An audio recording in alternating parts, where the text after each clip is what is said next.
नमस्कार दोस्तों, स्वागत है आपका हमारे चैनल इंडियन डिफेंस एनालिसिस में, जहां हम डिफेंस और विदेश नीति से जुड़ी हर बड़ी खबरों का विश्लेषण करते हैं। हाल ही में हमने भारत के फ्यूचर रेडी कॉम्बैट व्हीकल यानी FRCV पर एक डिटेल वीडियो बनाई थी, जिसपे कि DRDO अभी काम कर रही है। FRCV से जुड़ी एक बहुत बड़ी खबर निकलकर सामने आई है और हो सकता है कि ये DRDO के FRCV प्रोग्राम के लिए एक बहुत बड़ा सेटबैक हो।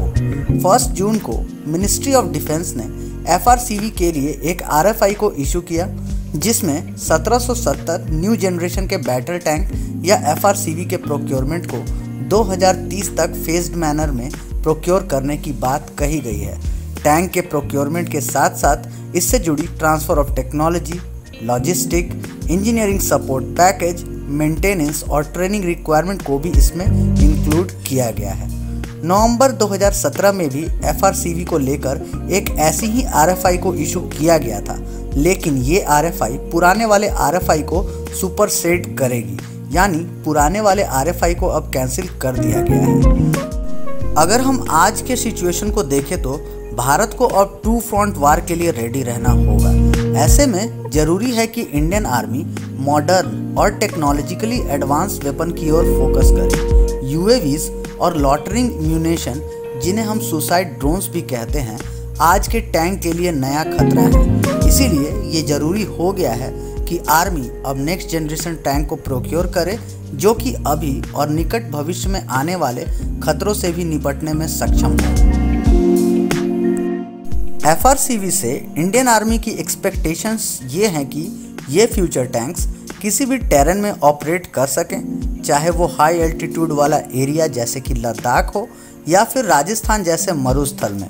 इन टैंक्स में जो टेक्नोलॉजी यूज़ होने चाहिए वो आज के और भविष्य के खतरों को देखकर बनने वाली हैं, ताकि इन टैंकों को इंडियन आर्मी अगले 40 से 50 सालों तक इस्तेमाल कर सके। इन टैंकों का इंडक्शन 2030 तक प्लान किया गया है। अब हम बात करेंगे इन टैंक्स के फीचर्स के बारे में जो इंडियन आर्मी एक्सपेक्ट कर रही है। ये टैंक्स मीडियम वेट क्लास के होने वाले हैं, जिनकी डिज़ाइन मॉड्यूलर होगी। साथ ही इन टैंक्स को एयर, शिप, रेल और रोड से आसानी से ट्रांसपोर्ट किया जा सकेगा। इन टैंक्स में 2 या 3 क्रू होंगे। ये टैंक्स हाई एल्टीट्यूड और लो टेम्परेचर वाले एरिया के साथ साथ डेजर्ट और हाई टेम्परेचर में आसानी से ऑपरेट करने में सक्षम होने चाहिए। चूँकि ये टैंक्स फ्यूचर कॉम्बैट टैंक्स होने वाले हैं, इस वजह से इन टैंक्स के आर्मर, डिफेंस और अटैक सिस्टम को drones, helicopter, fighter jets, anti tank missile, satellite and laser jammers, IED और हेवी आर्टिलरी जैसे थ्रेट परसेप्शन को हैंडल करने की क्षमता होनी चाहिए। इन टैंकों में जो मेन वेपन यूज़ होगा वो लार्ज कैलिबर के होने के साथ साथ मॉड्यूलर और अपग्रेडेबल वेपन सिस्टम होने चाहिए। आज के या फ्यूचर के मेन बैटल टैंक के अगेंस्ट इनकी मारक क्षमता या कहें कि फर्स्ट हिट प्रोबेबिलिटी हाई होनी चाहिए। इसके मेन और सेकेंडरी वेपन्स में जो म्यूनेशन यूज़ होंगे वो मॉडर्न, एडवांस और मल्टीपर्पस स्मार्ट म्यूनेशन होने चाहिए। साथ ही ये gun tube launched anti tank guided missile को भी लॉन्च करने में सक्षम होना चाहिए। FRCV tanks future tank, soft screen vehicles, UAVs और हेलीकॉप्टर को डिस्ट्रॉय और डेटर करने में सक्षम होने चाहिए।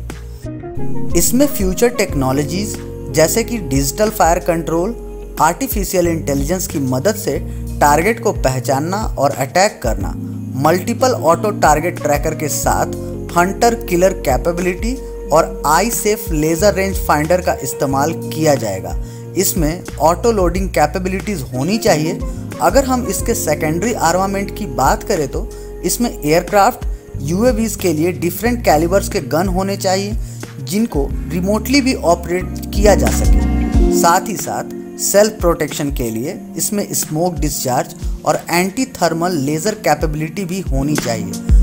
अगर हम FRCV के सर्वाइवलिटी रिक्वायरमेंट को समझे तो इसमें स्टैनग लेवल की ऑल राउंड प्रोटेक्शन होनी चाहिए, जो कि टैंक को टॉप, बॉटम, साइड और फ्रंट से प्रोटेक्शन दे, आज की या फ्यूचर के किसी भी KEC थ्रेट्स और माइन से। स्टैनएग नाटो कंट्रीज का स्टैंडर्ड है जिसमें आर्मर्ड व्हीकल्स के आर्मर प्रोटेक्शन, अटैक और काउंटर मेजर सिस्टम के हिसाब से इनके प्रोटेक्शन लेवल को मेजर किया जाता है।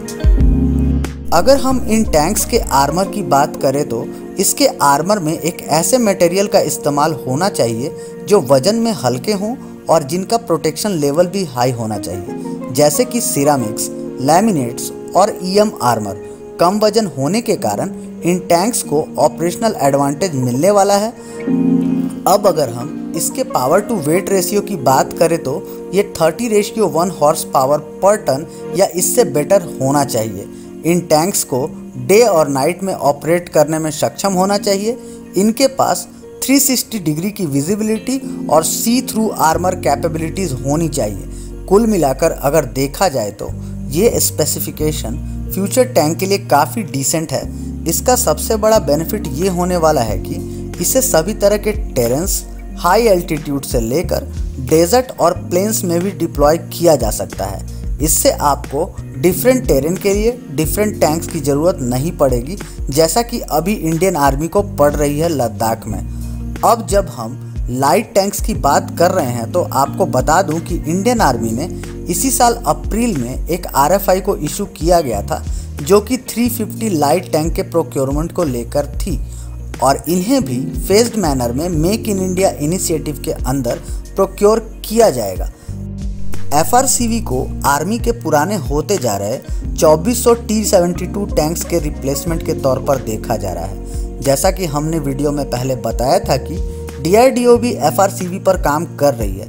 हालांकि इसको लेकर जो प्रिलिमिनरी स्टडी करनी थी उसे DRDO ने साल 2018-19 में ही कंप्लीट कर लिया था और अभी इसके लिए टेक्नोलॉजी डेमोन्स्ट्रेटर को बनाने का प्लान कर रही है। लेकिन अभी भी DRDO FRCV के प्रोडक्शन से काफ़ी दूर है क्योंकि DRDO ने अभी तक इसके प्रोटोटाइप का डेवलपमेंट भी नहीं किया है, जो कि फंडिंग को लेकर अटकी हुई है। वहीं अगर आर्मी के प्लान्स को देखें तो इंडियन आर्मी 2030 तक FRCV टैंक्स को इंडक्ट करना चाहती है। तो ऐसे में ये सवाल उठता है कि क्या DRDO इंडियन आर्मी के इस रिक्वायरमेंट को 2030 तक फुलफिल कर पाएगी, जो लगता तो नहीं है। और शायद हमने इसका डेवलपमेंट फॉरेन और डोमेस्टिक पार्टनर की मदद से मेक इन इंडिया इनिशिएटिव के अंदर करना होगा।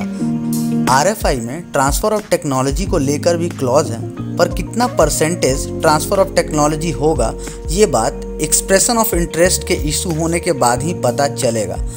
अब देखने वाली बात ये होगी कि ये RFI कितने साल तक अटकी रहेगी या मिनिस्ट्री ऑफ डिफेंस इस बार इस रिक्वायरमेंट पर तेज़ी से काम करेगी। आपको हमारा ये वीडियो अच्छा लगा हो तो इसे लाइक और शेयर ज़रूर करें। अगर आप हमारे चैनल पर नए हों तो चैनल को सब्सक्राइब करने के साथ साथ बेल आइकन को दबाना ना भूलें। साथ ही आप हमसे फेसबुक और ट्विटर पर जुड़ सकते हैं, उसका लिंक डिस्क्रिप्शन बॉक्स में मौजूद है। अगर आपको वीडियो पसंद नहीं आया हो तो कमेंट बॉक्स में कमेंट करके कारण ज़रूर बताएं, ताकि अगली बार हम वीडियो को और भी अच्छे तरीके से आपके सामने रख सकें। जल्द ही मिलते हैं अगले वीडियो में। जय हिंद की सेना।